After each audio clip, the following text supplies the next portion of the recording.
Знаете, понекогаш се груби тие, или знаеме да ги направиме груби, како тие споредби, ако црквата не е светот бич, а понекогаш се многу црни. И затоа црквата го има тој мандат да го прави она што е Божјо и да поттикнува Божји работи во другите луѓе. Божји работи таму каде што нема. И интересно е што мене секогаш што ми е ова интересно да се случува нон-стоп, зашто еден е духот и кога јас сакам да зборам за нешто, кога на пеење тоа ќе се збори, кога некој од луѓето ќе ми го спомни, не ми е само мене потврда за да бидам сигурен, зашто од прилика сум сигурен во себе, зашто сум во црква каде што и кога ќутнеме нешто ќе те разберат, не е толку опасно, нема осуда, но сигурноста дека вистински ќе кажеме нешто што Светиот Дух ќе допре до луѓето, е таа поголемата сигурност. И тоа нас треба да не секира повеќе. Разбирате, ние понекогаш секогаш или повеќето пати се секираме за формата. Но нас побитна ни е суштината. Што сакам да кажам?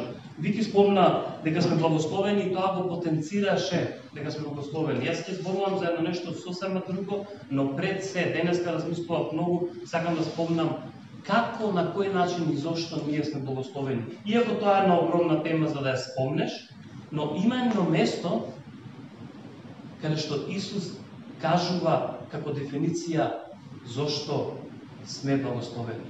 И ќе видите дека црквата како е вовлечена во тоа. И тука мислам дека е најголемото охрабрување и за самата црква. И вика во Матеј 16 глава, значи и кога дојде Исус во областа Кесарија Филипова, по синот на Ирод Филип, да, е наречена Кесарија Филипова, иако тука не е запишано, патот бил многу тежок, било зима, било 2700 метри надморска висина за да стигнат до Филипи, и на целиот тој пат, навидум тежок, навидум мачен, навидум неизвесен, се кажуваат најубавите благослови за црквата и за поединците.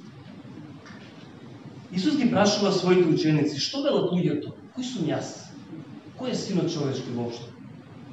И видите како учениците за туѓите мислења ги интересираат, ги знаат и го споделуваат, но кога ќе дојде своје мислење, тука малце станува потешко, да не сгрешам нешто, да не утнам нешто, да не нешто не кажам точно или како што треба. Јас сакам да се ослободиме од тоа. Зошто? Зашто на таков начин е нашиот растеж. На таков начин растеме. Ние не се родиме со најисправната теологија, со најисправната доктрина, па така да знаеме и така да продолжиме. Ние растеме во сето ова. И викам, тие одговорија, едни дека е Јован Крстителот, други дека е Илија, а некои дека е Еремија или дека е еден од пророците. А тој им рече, а вие? Што мислите вие? Кој сум јас? Симон Петар одговори и рече. Само Симон Петар одговори и рече. Ти си Христос, Синот на живиот Бог. Тогаш Исус му одговори и рече. Блажен си ти. Во другиот превод е благословен си ти. Ние многу пати во нашиот живот се замислуваме што Господ имаш за мене и што е твојот благослов. Од каде е изворот на твојот благослов за мене? Јас верувам дека најголем извор на благослов и затоа црквата се разликува од светот е откровението кој е Божиот син. Кој е вистински Христос? Петар погоди. Интересно што е, кога погоди Петар, Исус го прославува Бог. И вика, тоа не ти го откри крв и месо, тоа ти го откри тоа од Бог. Зошто? Зашто знае Исус дека ние како личности толку лесно можеме да се возгордееме и да бидеме над некого. А во случајот Петар на своите ученици, што само он погоди. И знае дека после неколку чекори ќе утне и ќе направи голема утка. Но не е тоа поентата, тоа е друга тема.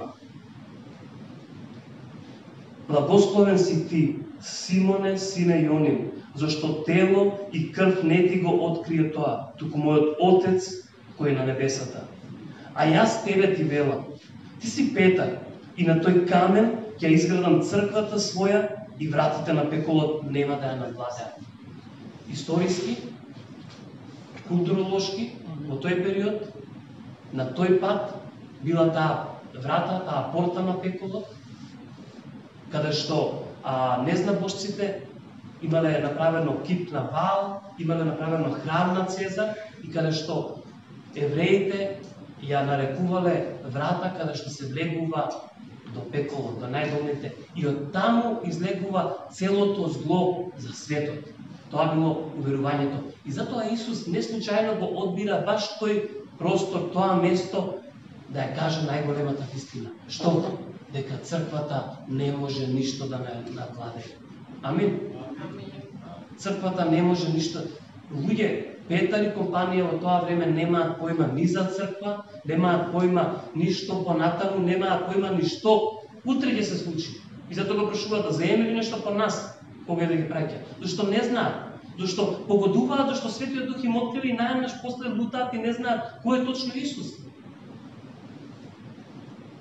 Но така ќе беше ако Исус немаше увид во иднината до денес. Да биде за нас охрабрување дека кажани работи од устата Божја рушат сете цели и рушат портите на пеколот. И затоа Исус, ја верувам, затоа ја избира таа позиција, тоа место, тој пат.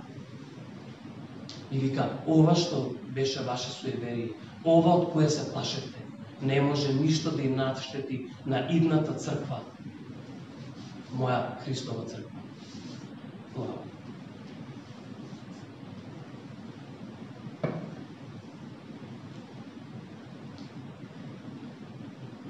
И ќе ти ги дадам ключевите од небесното царство, и што ќе сврзаш на земјата ќе биде сврзано на небесата, а што ќе заврзаш на земјата ќе биде заврзано и на небесата. Интересно е што ние можеме да кажеме што имаме ние со тоа, ова е за Петар изјава. Да изјавата на Петар Бог благословува. Историјата направила грешка, кога мислејќи дека е само за Петар. И од таму почнало обожавање на Петар. Изјавата врз која Петар ја кажал вистината е изјава која и ние кажуваме вистината за Христос. Истата изјава за која сме благословени во животот и се разликуваме од светот. Зашто ако видите дека има во светот многу поблагословени луѓе материјално, уште не знам како ќе збориме тоа после, него нас, него мене лично. Па каде е благослов? Го нема благословот ако одиме обратно да гледаме на работите. Го нема благословот ако не веруваме дека ова што го прочитаме е вистински благослов. Знаете дека некој изјавил тоа не некој, него е правена анкета дека радосните луѓе не се најуспешни луѓе. Што ќе кажеме на ова? Е искрено.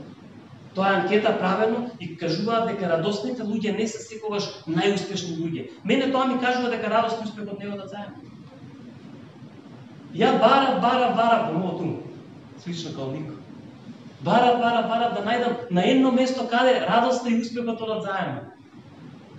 Само на едно место. Радоста за успехот на другите. Само радоста во твојот живот за успехот на другите може да одат заедно. Инаку, еве докажале, не е одат заедно.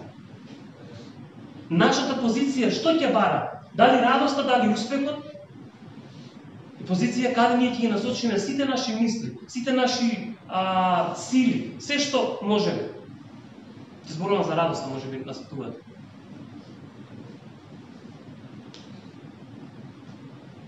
И тогаш ќе се радуваме на успехот и наш и други.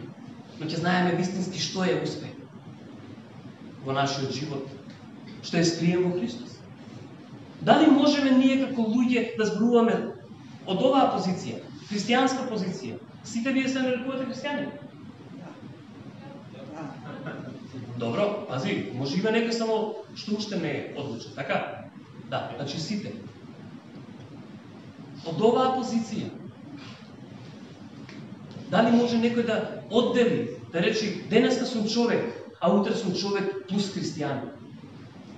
Да тоа нашиот контекст на радост, на среќа, на изобилство, на се, треба да оди заедно со Христос. А не заедно со параметрите на овој свет. Што Вики рече многу убава реченица. Како рече Вики дека Божјото царство сее наопаку? Тоа е навидум страшно е. Ако е некој религиозен меѓу нас, како тоа парете ми?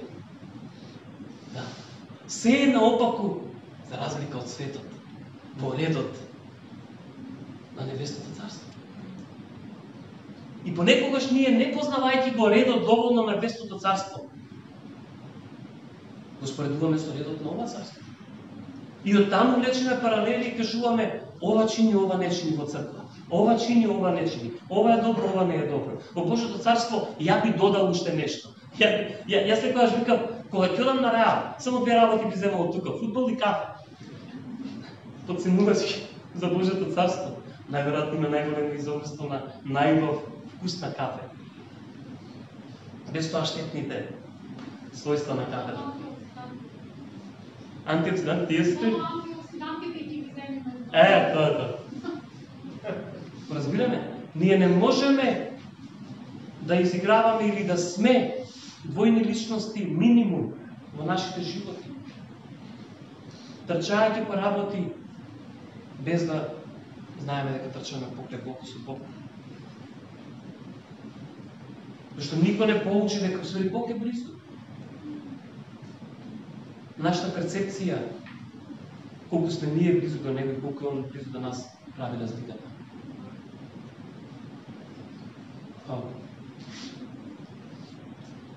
Така да сакам на оваа изјава, на Петар, да градиме оваа црква, да градам овој живот, дека портите на пеколот нема да навладеат. Амин. Јас имав еден, не беше сон, визија беше. Многу сонувам, понекогаш што смешно дали беше сон, дали визија. Има визија, една каде што од едната страна беше пеколот во неговите огнени јазици, како што го имаме читано, значи не дека е тако, не дека е така, но од другата страна имаше црква која слави. И денеска се подсетим на тоа. Од другата страна имаше црква која слави и која не можеше да биде победена од тие јазици. Амин. Така да не знам што правиме во нашиот живот. Јас знам за мојот. Понекогаш знам, понекогаш не знам. Што правите во животот? Но ако Бог ви дава креативност, каде ќе покажете Неговата слава во моќ, Неговата слава во љубов, Неговата слава во понизност, правете го тоа пред луѓето.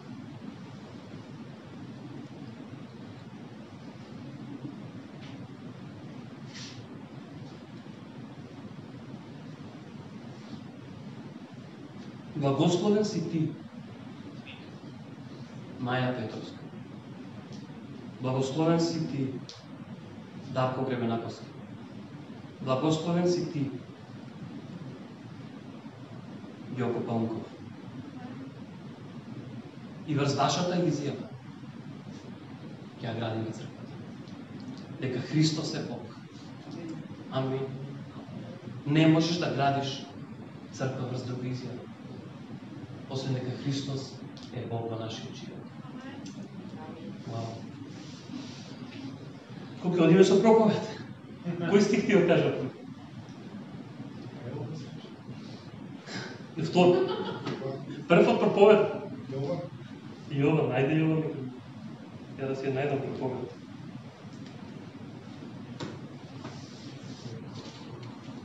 И што ќе беше таа која немаш? Ќе требаш да измислим.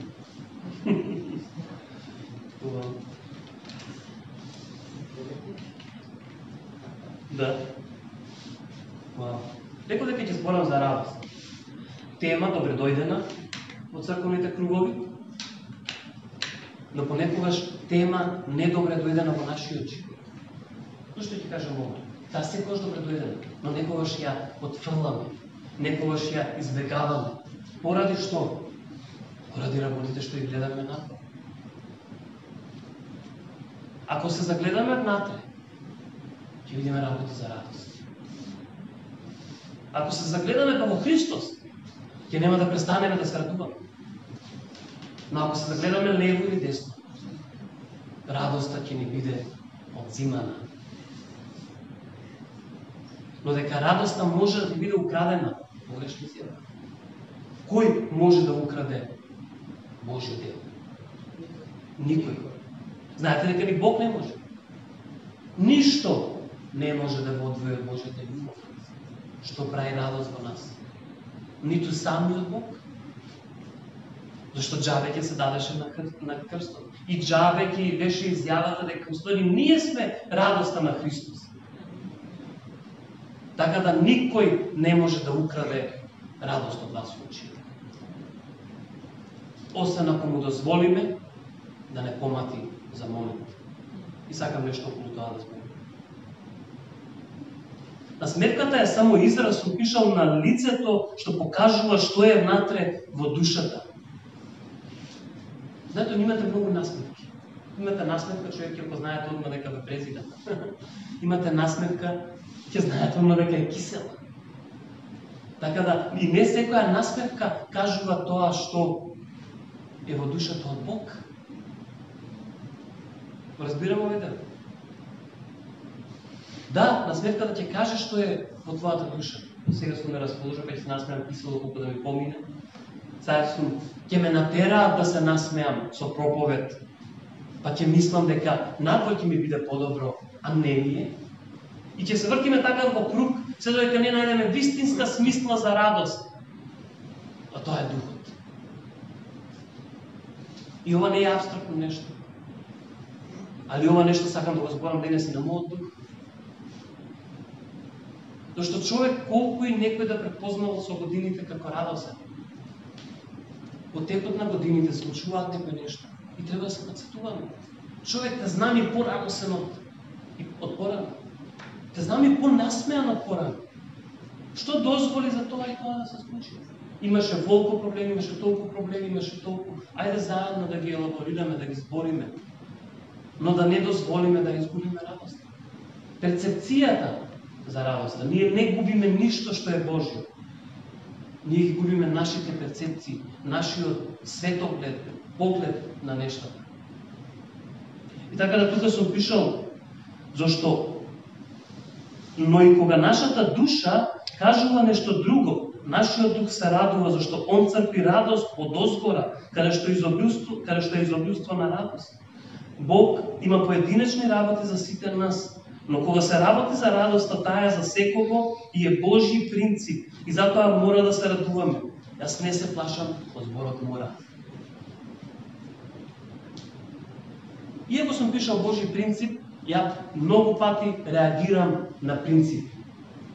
Зашто не сакам мојот живот да се сведе на принципи, а не сакам ни вашиот живот, јас лично, да се сведе на принципи. Знаете, верата без љубов е како принципи, како многу принципи, што успеваат во твојот живот. Но, единствено, ово кажам сега за мојот живот, вие грабнете како е за вашиот живот. Принципот што сакам да успева е Божјиот принцип преку љубовта на мојот живот.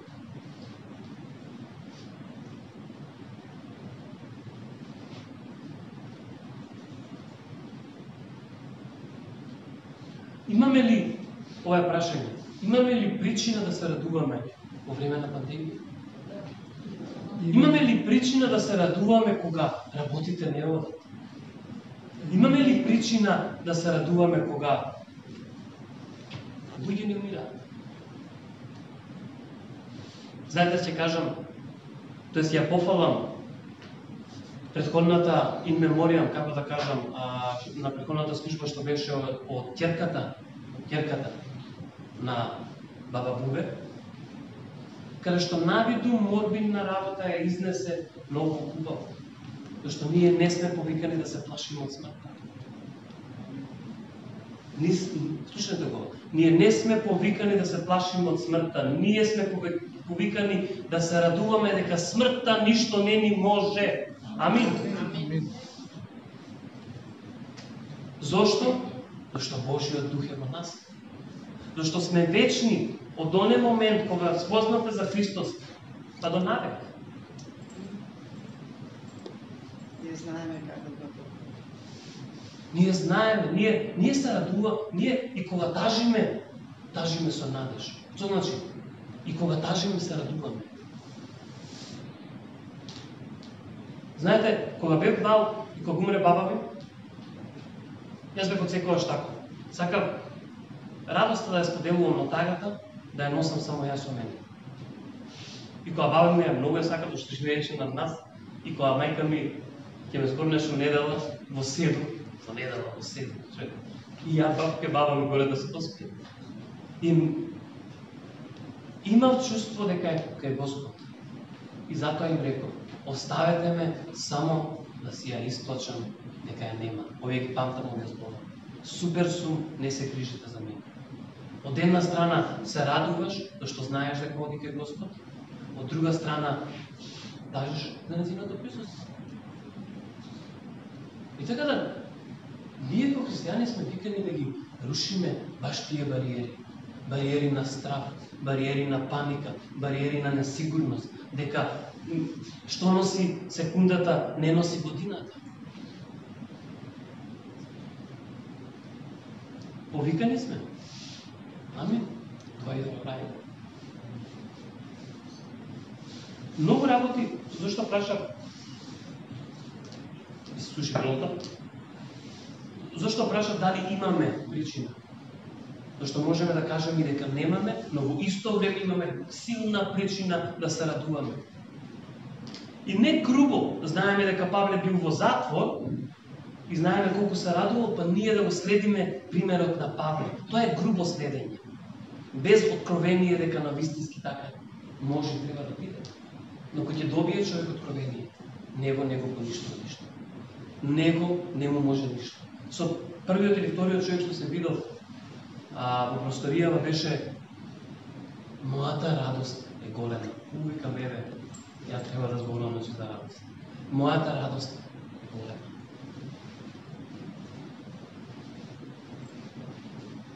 Јас мислам дека многу работи ги забораваме на кои можеме да се радуваме. Но една, може би е клучна, што ќе отвори многу врати, многу перспективи за што можеме да се радуваме, е радоста за спасението. Подзабораваме. Се спасивме тогаш таму некаде и сега некако. Знаете како? Само тоа да било свит. Се спасивме и сега продолжуваме со истина работи од пред тоа, али одиме и кажуваме, но со Господ сме. Ја го кажувам ова зашто се наоѓам во такви стации многу пати. И многу се смешкаат под нас, што ние се наоѓаме во такви стации. И затоа треба да бидеме реални, за да може реално, искрено да пристапиме. И кој пристапува искрено до престолот, што добива? Добива благодат. Бог ја знае и нашата неискреност, и нашата искреност. Тоа е факт. Но ова е како деца, ние да му ја кажеме искреноста. Имаше една дебата, многу интересна. Слушате да го имаше на дебата, не знам на Facebook некој, дали треба да спомнува името Божјо, дали не треба. И еден човек многу го кажа. Абе види, малце е грубо, вика, треба, не треба, ќе бидеш казнен. Тебе сега го кажам, а ако не требаше, готово ќе бидам казнен. Татко ми, вика, ме учеше, кога ќе спомнам Боже, Боже, вика, ајде. Го викна татко, ти сега ќутиш. Кога викаме Боже, Боже, да ги отвориме нашите уши и да слушнеме.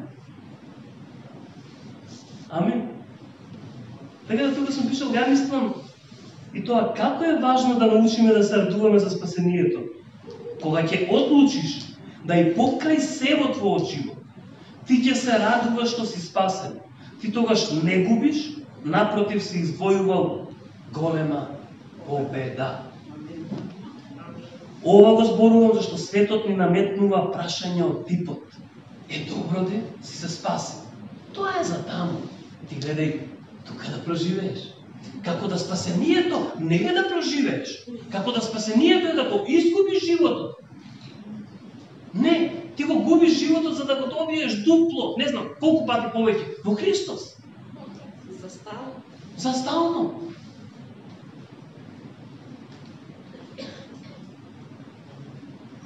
Затоа мора во нашиот живот порано или подоцна да разбереме што значи да си спасен. Да разбереме. Секогаш ние подзабораваме, секогаш од разни работи, и од доктрини, напредува Божјото Слово, напредува Божјото Царство, одиме во длабоки теми, и да се навратиме во плиткото. Спасен сум.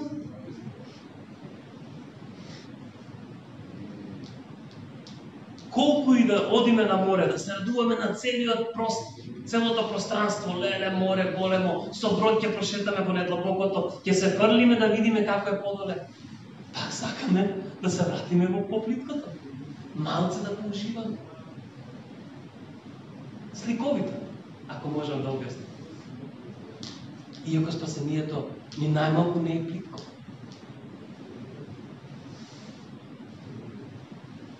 Тук најди го Авакук, еден од моите омилени стихови. Авакук 3 глава 17-19. Ако не можеш да најдеш, ја мислам да се добијам спремено. Добре?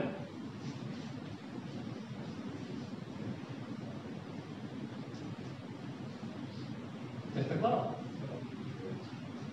17-19. Ајде бе. Ајде од надолу.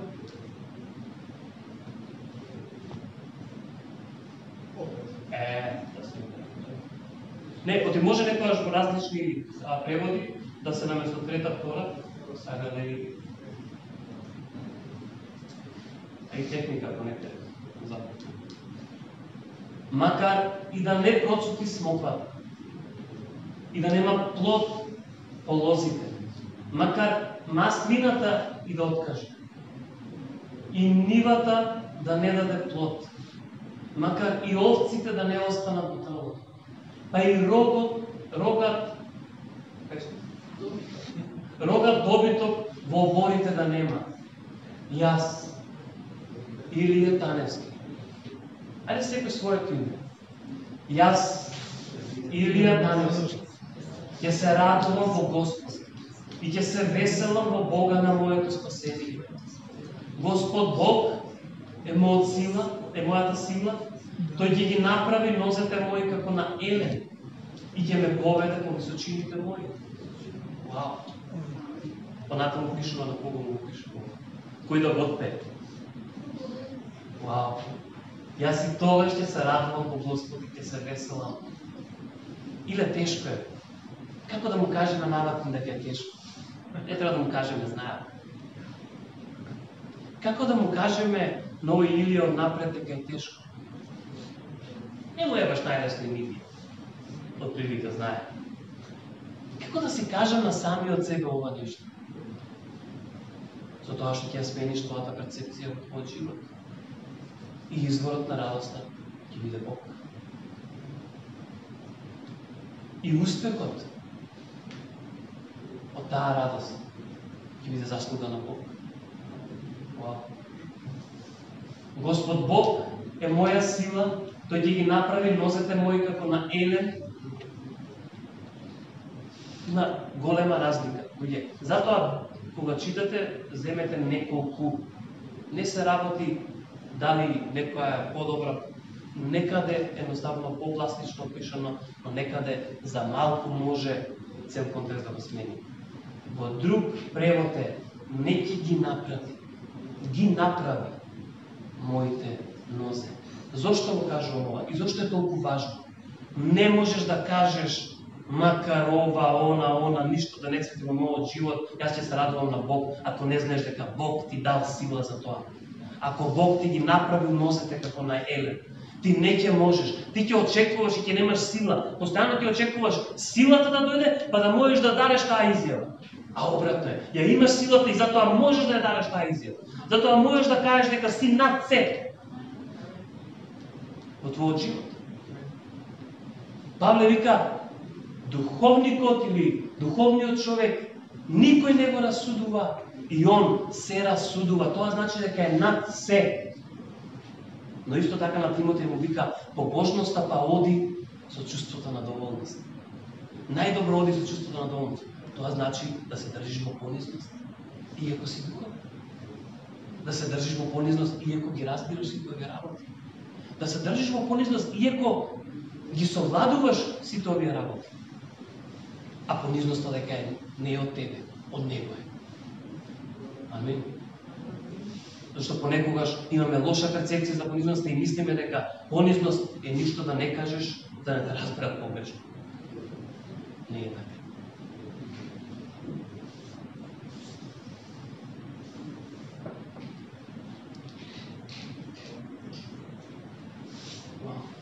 Знаете што? Авакум и компанија на пророци. Вика, пророкуваа, но не ги доживеа ветувањата. Замислете, можеле да го изјавуваат ова, оставени само на пророштвата што Бог им ги дал. И било доволно. А замислете во каква ситуација сме ние. После Авакум, после Малахија, после Исус, после Петар, после Павле, после 2000 години, после Николче, после Рија, после се она што се процесирало низ текот на годините, покрај сите оние што го познавале Бог од прва рака и можеле да го укажат, да и другите да го запознаат. Да се жалиме повеќе колку што они се жалеле? Не бива.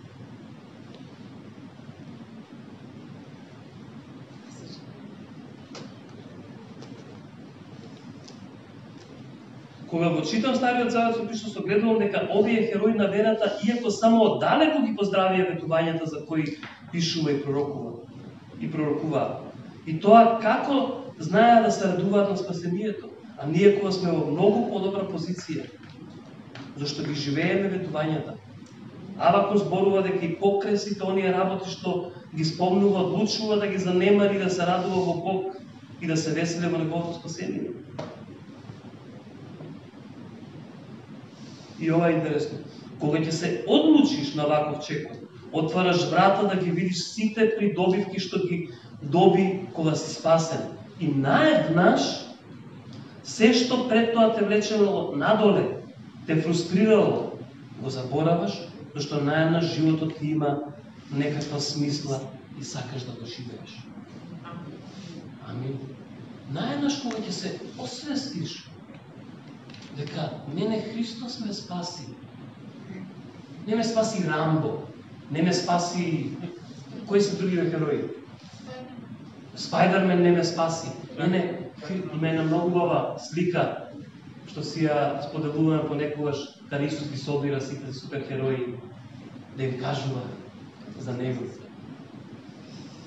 Него кога Христос не спаси, тоа ти дава перспектива во животот, да никогаш не било како што е било до тогаш. Амин.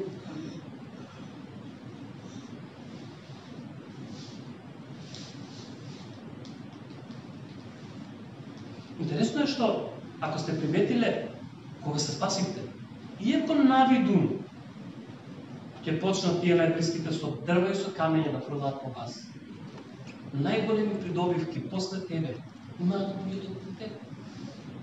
Најголеми придобивки има општеството.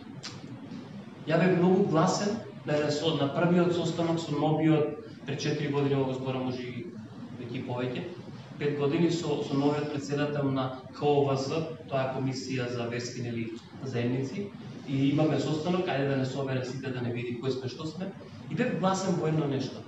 Техничките работи од прилика, тие што не познавате, не ми интересираат многу. Не можам многу. Мене ми е најтешко да ми дадеш документи, сега да ги средам, па тука на масата, ваво да ги споделам со датум и со ова. Не. Ќе одам ќе копам нешто. Али тоа не може. И они, нели, техникалиите поминаа се и јаде да искажете нешто. Моето изјаснување беше ова. Викам председателе, директор, како да? Имаш, викам, една група на луѓе. Сега се зборам лично за нас, за нашите цркви, за нашите деноминации. Да имаш една група на луѓе што живеат по разни делови од Скопје. Ајде сега да интересираш Скопје, тamo бевме сместени тука негде, од близина. И што и како се за добробит на општеството. Но ако гледаш подлабоко, се сосема деградирани по повеќе основи. Ја не можам, викам, да замислам дека некој во куќата би ми правил добро и ја цело време да го деградираме, да го буткам. Така да викам, убаво е да се тргнеме од овие поделби, кои сме, што сме, и да видиме на тие луѓе. А тие луѓе мислеме сите нас. Зашто ако се спаси, ти си за добробит на општеството. Твојата радост е израз на Божјото царство, што како огин ги влече и другите. Ентузијасти ги викале првите христијани. Ја можам да ги замислам. Знаете, кога човек е тргнато му е бремето дека некој нешто му може, но што Павле вика, мене ни смртта, ни ово, ни оно, ни ридено, ни што и да се не ми може ништо. И кога си без тоа бреме, па ти ќе подскокнуваш. Ја кога одам, пред некој време видов еден мој брат и знае дека размислува за Господ. Беше со блажена насмевка и подскокнуваше. Знаете тоа што знае? Тоа што јас сум така. Ја одам и ги отекнам за Господ и така се посмевам и се полу. И си потрчнеш и некој стане ќе те види и ќе рече, ова е отишол. Али ти знаеш дека си отишол за Бог. Радоста е нашата сила. Радоста не е нешто од кое ние треба да се плашиме дека ќе не направи славаци. Зашто овој свет е сериозен. Само јаките газат. Си видел? Тие што се мојни, што се научиле да не спијат само 5 сати да спијат, тие што говорат го истренирале, тие што на тие кои ги видиш на утре, тие газат по светот. А некако имам чувство дека доброво некога, дека доброво секогаш победува. И дека добриве луѓе секогаш се на цена. Ако се господови добри, тие секогаш се на цена. Амин.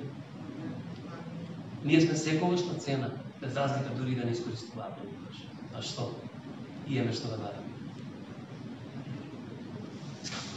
Затоа сум пишал да почнеш да се радуваш за спасението, значи не само ти, туку и другите околу тебе ќе имаат придобивки. Најди го дела апостолски 13:47. За да го потврдам оно што го зборувам.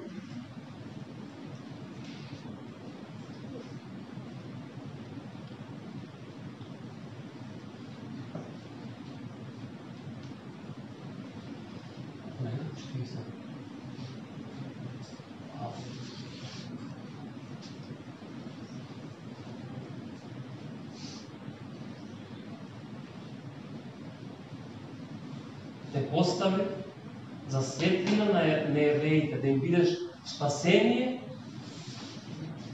до крајот на земјата. Вау! Светлина и спасение за другите. Јас и ти сме извор на светлина и спасение за другите. Ова ќе го потврдиме и во Јован, кога ти се обраќа на жената што засрамена ради 5 разводи, одела. Ја размислувам дека секогаш бирала време кога нема никој, да може дојде да наполни вода, зашто била толку осудувана за 5 разводи. Исус си вика, ти кој ќе се напиеш од оваа вода, ќе бидеш извор на спасение.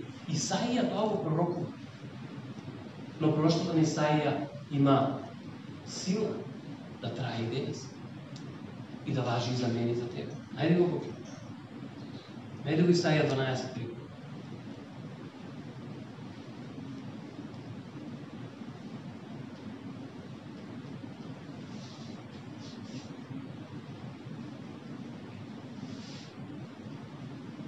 Преубај сите стихови, речите си ги дома, домашна задача. Тогаш што радост ќе црпите вода од изворите на спасение. Ево сето оно што ја да се зборува. Со радост ќе црпите од изворите на спасение.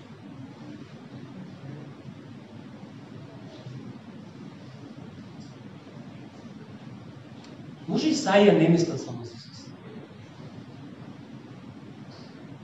Што ви не вика ќе црпите од извор на спасение. Може Исаија мисля на мене и на тебе.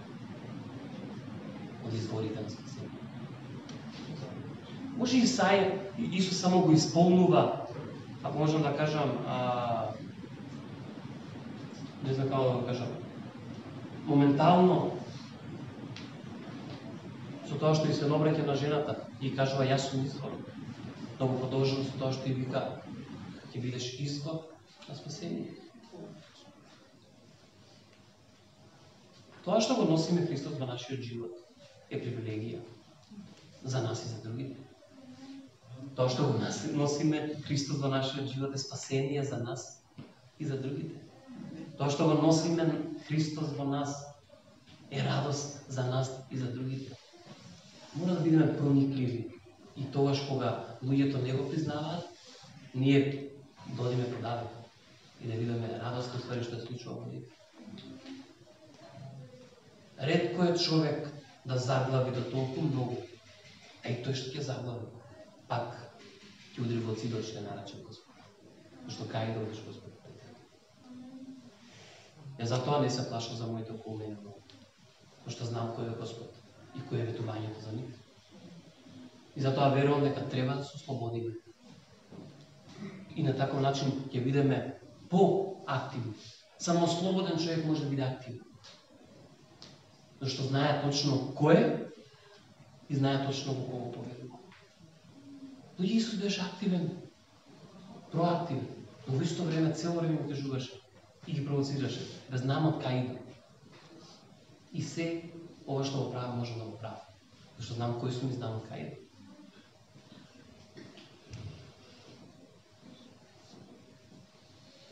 Многу се задржиме. Јован 4:10-15 разговорот со жената на фунерот, можете исто за дома да се прочитате. Ајде да одиме втора фаза, но да се радуваш за спасението не е крајна цел се пише. Туку почетна, а тоа како домино ефект ќе повлече дузина работи за кои треба, вреди и мора да се радуваме. Ако знаеме дека радоста е плод на дух, тогаш автоматски разбираме дека е дел од нас и не мора да ја бараме во работите од светот. Што се повлекува радоста за спасението? Радост дека сме во книгата на живот. Вау! Има една книга, која е книга на живите и ти си запишан таму. Вау! Ја поголем благослов не сум слушнал од ово. Има една книга каде што Бог ќе те препознае кој ќе ја чита. Вау! Томаш Кацонас. Праведникот што се радуваше и кога му беше добро и кога му беше лош. Е тука сум мене. И ништо не може да го одвои. Друго, радост дека единствениот Бог е на наша страна. Единствениот, едниот, прв и последниот, алфа и омега е на наша страна. А кога Он е на наша страна, кој е против нас? Понекогаш си правиме замислени противници. Зашто сакаме да имаме фајт. Некогаш имаме вистински противници. Не знам, во болести, во проблеми, во маки. Во луѓето немаме противници, тоа е лага. Тоа е новозаветна лага. Зашто ние тогаш нема да се разликуваме од другите. Ако во луѓето наоѓаме противници.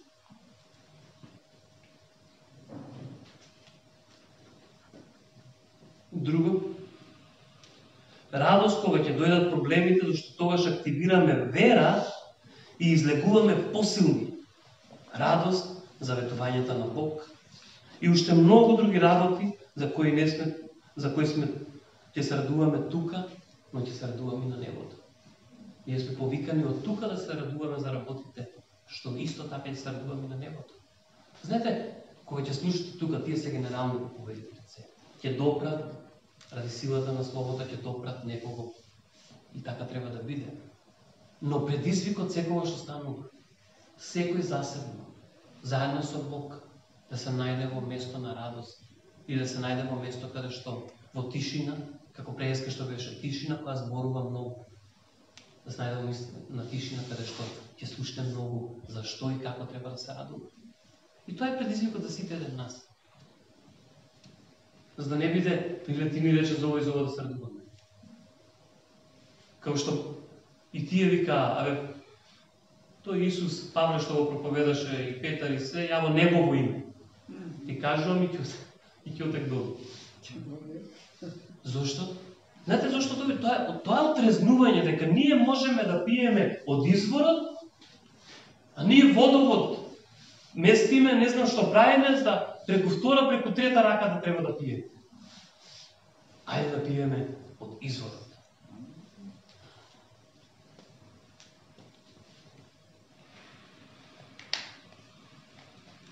Најде го кој прво Солуњани, 2 глава, 19 и 20 стих.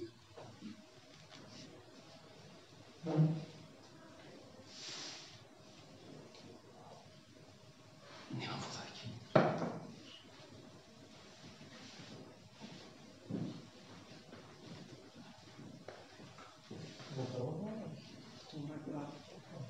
Да.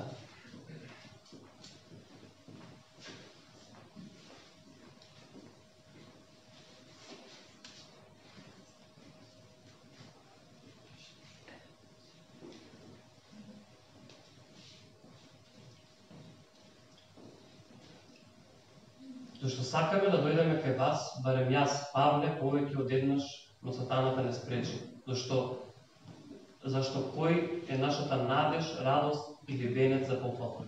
Да не ли сте вие пред нашиот Господ Исус пред неговото доаѓање? Зашто вие сте нашата слава и нашата радост. Да ја тргнеме одговорноста од нас, многу пати знаеме да кажеме дека ние сме радоста на Исус, што е чиста вистина. Но исто така, вие треба да бидете мојата радост. И јас треба да бидам твојата радост. Како што и Павле покрај сите нешта наоѓа време да ги посетува и да им кажува: да, зар не ли сте вие нашата радост? Знаете, не можеме да збориме за Бог, а да занемаруваме луѓето. Да занемаруваме неговото ставо, да го занемаруваме неговата црква. Секоја работа Бог ќе ја сведе на нас. Со една цел, да не научи, сакајќи се меѓу нас, да знаеме како да сакаме и Бог, така кажува Јован.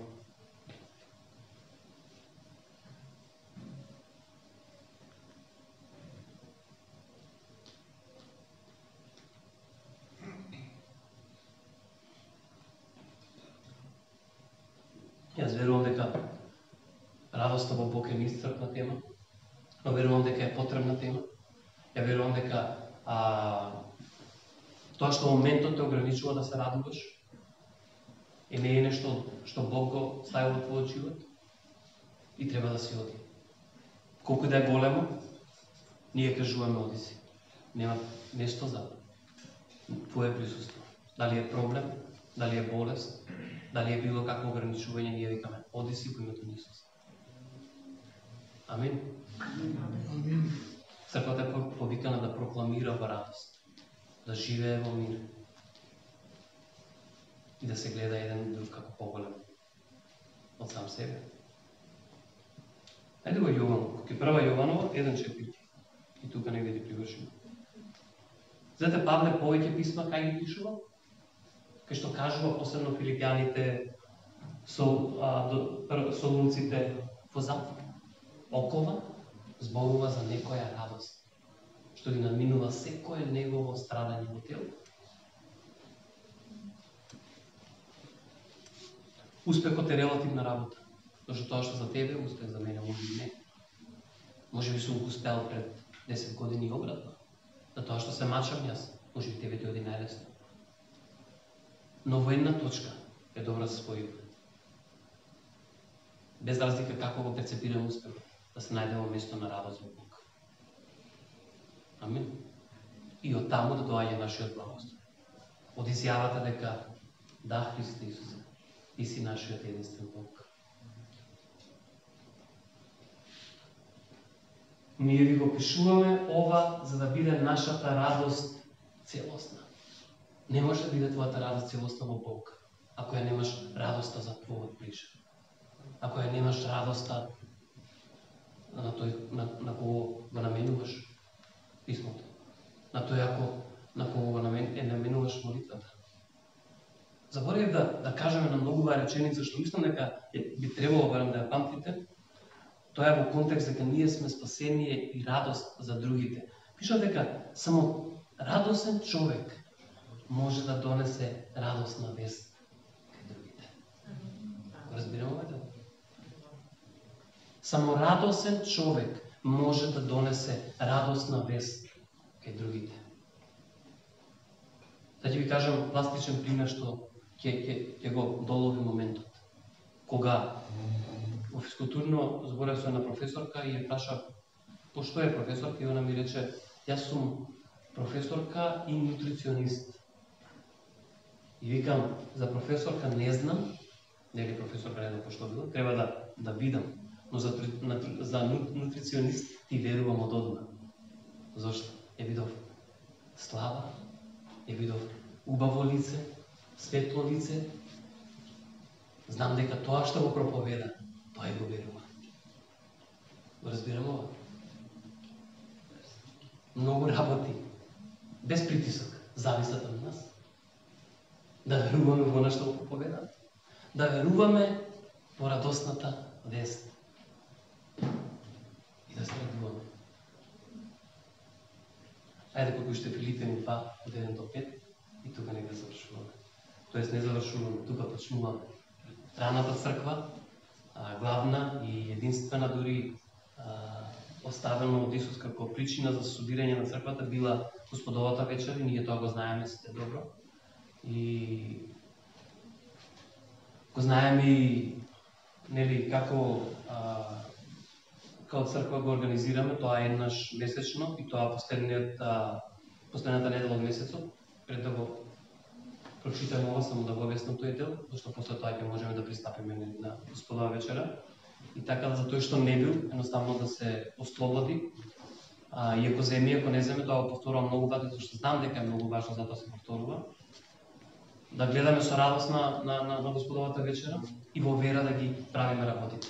Да не ги правиме во суда према нас и према другите, него да ги правиме во вера и со радост. Дека Исус ни оставил аманет додека дојде Он. Да го правиме ова во Негово име, за Негов спомен, во Негова чест.